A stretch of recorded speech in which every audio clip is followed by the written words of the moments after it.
Welcome, everybody, to Postgame Takeaways with Inside ND Sports. I'm Tyler James back at my Houston hotel. He's the one and only Eric Hansen. We cover Notre Dame football, recruiting, and more for Inside ND Sports on the Rivals Network.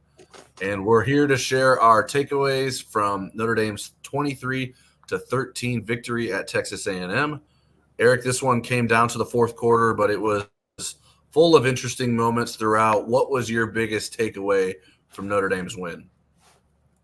For me, it was the sequence at the beginning of the third quarter when Notre Dame Marcus Freeman decided to go for it on 4th and 1 from his own 33-yard line after getting stuffed on 2nd and 1 and 3rd and 1, and then going for it again at midfield, and then hearing his reasoning why he did that and what ensued in that time. And I really felt that was a significant big picture moment for this team. And I didn't expect there to be big picture moments this early in the season and in a game like this. And I thought it was very telling of what this team may be able to do down the road. Now, they have a lot of things to clean up, but I thought that was really significant.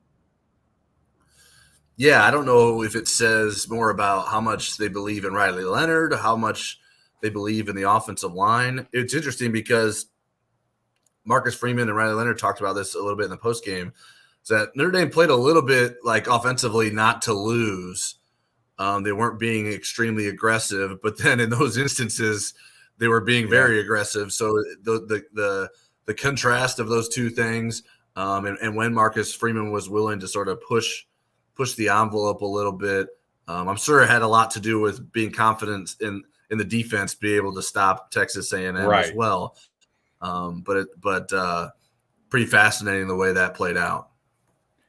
Yeah, and I liked Marcus's explanation about that they had planned for this before. It felt like last year when he was in these moments, it was either some chart that he had for analytics that he consulted, or it was, his mood ring and stuff. And this felt a lot more calculated and a lot more, this is who we are. This is our identity. I can't ask these guys to be aggressive if I'm not willing to be it myself. And I didn't think it was silly aggressive.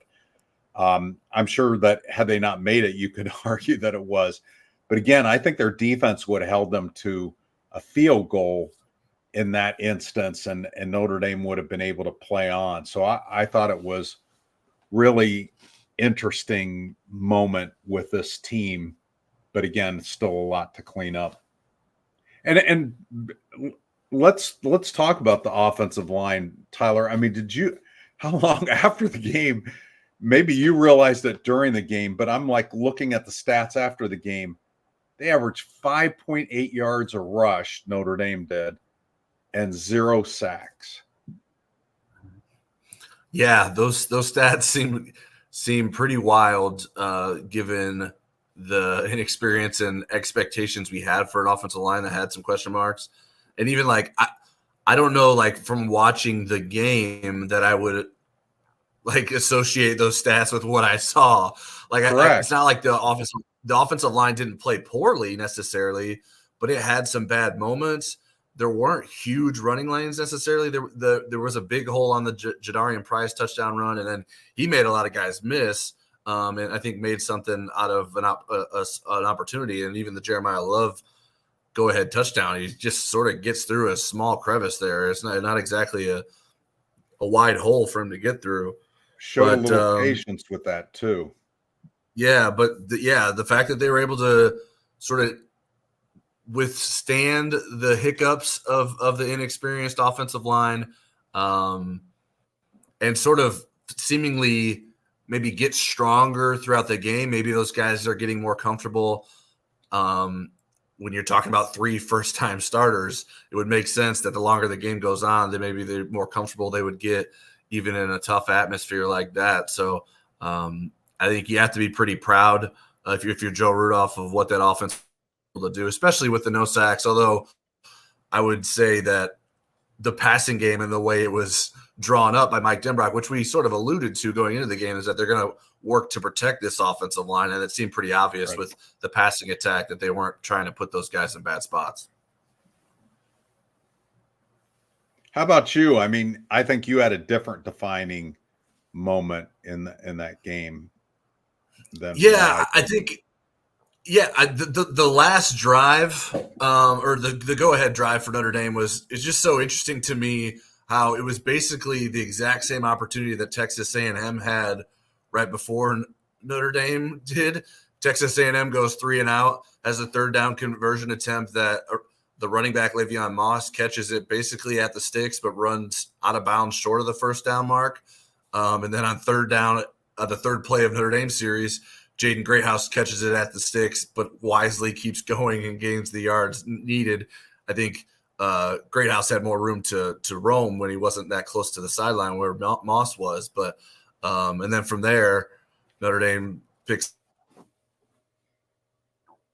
and then 2 runs later by Jeremiah Love, and Notre Dame's in the end zone. So a really cool drive for Notre Dame to put that together, and different guys stepping up. Greathouse catching that third down, Bo Collins catching a 20-yard pass down the sideline from Riley Leonard with tough coverage on him.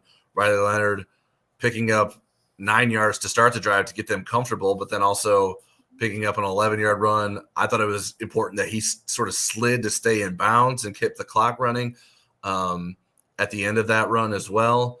And just a lot of things sort of came together. And then obviously Jeremiah Love hits the big run to score there. It was a interesting sort of way that things came together. And I thought it sort of spoke to like maybe the running game for Notre Dame is going to be the big play source for the Irish offense right now, because the Price run that I mentioned earlier was really the first sign of life for Notre Dame's offense. And then Jeremiah Love sort of punctuated everything at the end with that touchdown run to take the lead. So interesting that the running game provided the big plays as opposed to the passing game. Yeah, I thought, just from watching the game and knowing Mike Denbrock, I felt like he was going to take the first quarter to kind of feel things out, that he was going to, go through the inventory and try to get Texas A&M to show its hand and what it was good at, what it wasn't good at, and then attack it. It took a little bit longer to get to the attack phase, really the third quarter, before they did that. But I did think that was interesting, and the whole game plan was pretty fascinating. You could see what they might turn into offensively if they can, keep evolving the offensive line, get better and better.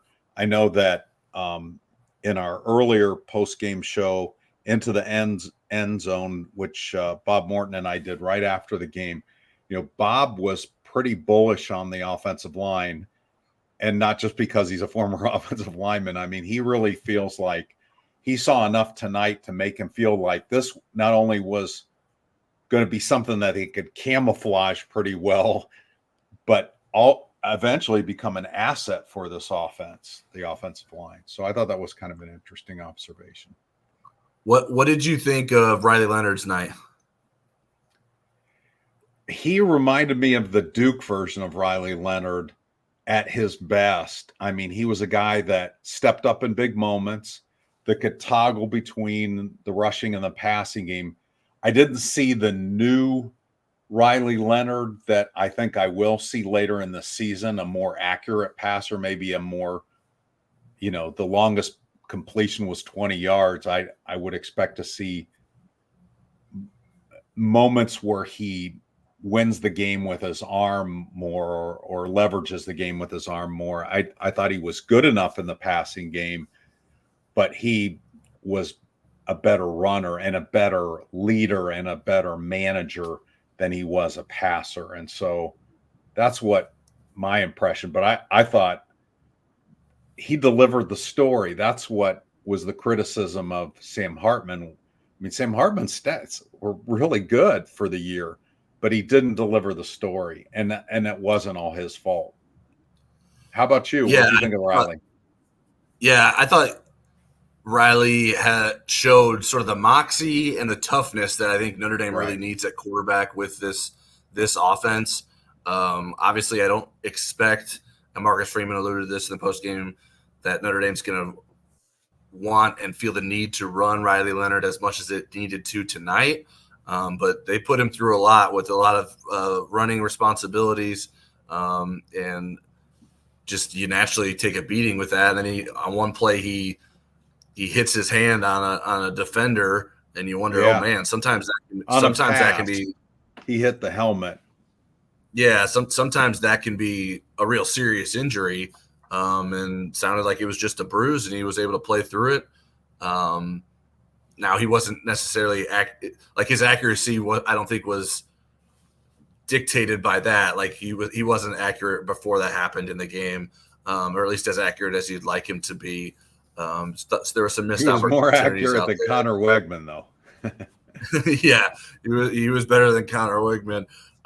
So speaking of Weigman, I laugh because before any games were played, I ranked the opposing quarterbacks on Notre Dame's schedule, and going to week 0, and so this was before week 0.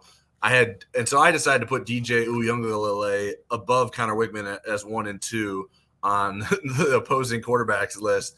And after the game in Ireland, I was like, man, I shouldn't have put Uiagalelei at 1. I should have done Weigman at 1. And then tonight it's like, well, maybe I made the right choice. Maybe they just have bad quarterbacks on the schedule. It'll be interesting to see like what comes of Connor Weigman throughout the season. Is he like Leonard was returning after an injury absence last season. So where can he go the rest of the year? It'll be fascinating to see what Texas A&M offense becomes or maybe doesn't become, because it wasn't very inspiring tonight. And certainly Notre Dame's defense had a lot to do with that. Yeah, I thought Notre Dame's defense lived up to everything that we kind of expected, and maybe a little bit more tonight. And, again, they had to kind of feel things out on the first drive. And then it felt like they started to tighten things up, and they learned where Texas A&M was vulnerable, and they were able to exploit that. And then A&M had that one drive later where they tied it up, but then they tightened things up again. Man, how much did you see Leonard Moore in the game? It seemed like Ben Morrison went to the sideline briefly, and he was in there. Did you see him playing? Yeah, Leonard Moore replaced Morrison. Morrison went to the locker room by himself. Like no one joined him, so I don't know if it was just a bathroom break or what. But it was a long enough absence that Morrison missed part of one series and then the rest of another series after that. So it was a long enough absence. And I was talking to Carter Carls as we were leaving the game that I don't know that they ever targeted Leonard Moore when he was out there. And you would think like, hey, a freshman cornerback, let's try something against him when Benjamin Morrison's not in the game. But Texas A&M either didn't. Maybe they thought it was Benjamin Morrison. Maybe they thought got the 16 and the 20 mixed up. Yeah, I don't know if they didn't notice what was going on, or just didn't care enough to try to take advantage. Or they read Ben Morrison's appraisal that Leonard Moore will be better than him at some point. Yeah, maybe they were already scared of Leonard Moore, but yeah, the defense, as a whole, was what we expected it to be. The secondary in particular was great. Like obviously, Adon Schuler and Xavier Watts' interceptions are mostly because Connor Weigman made bad throws in those instances, but those guys are in those spots, and it's not like there were a lot of opportunities for Texas A&M receivers running open that Weigman was missing. There were certainly some shorter throws and some out routes that I think he wasn't very accurate on that could probably keep some rhythm within the offense that Texas A&M never found. But the defense, I thought, was lights out. Certainly some room for improvement, maybe with some of the running game defensively and getting some more pass rush blitzers. But I think you have to be pretty pleased if you're Al Golden with the way things played out tonight. Okay. All right. I don't have anything else. Do you, Eric?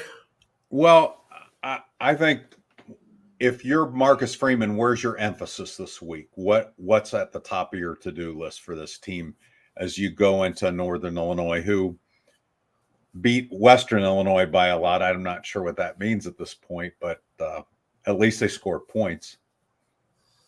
I'd like to to see, trying to get the offense to open up both in the running game and the passing game, and try to expand beyond that, and not play a game where you're being conservative and trying to go out and sort of prove yourself offensively. I think that there should be an opportunity for Notre Dame to do that. So I think that's got to be the emphasis, is seeing what this offense can become when it's not sort of being protected and playing in a hostile environment like it was this weekend. So I'd like for the emphasis to be there. I think that would be maybe another sign. Obviously, they end on a high note, but another sign of what this offense can maybe become for the long run. All right. All right, well, that is it for our post-game takeaways. We appreciate you tuning in. Head over to InsideNDSports.com for all our post-game coverage, and we'll have plenty coming your way with next week's game here before you know it.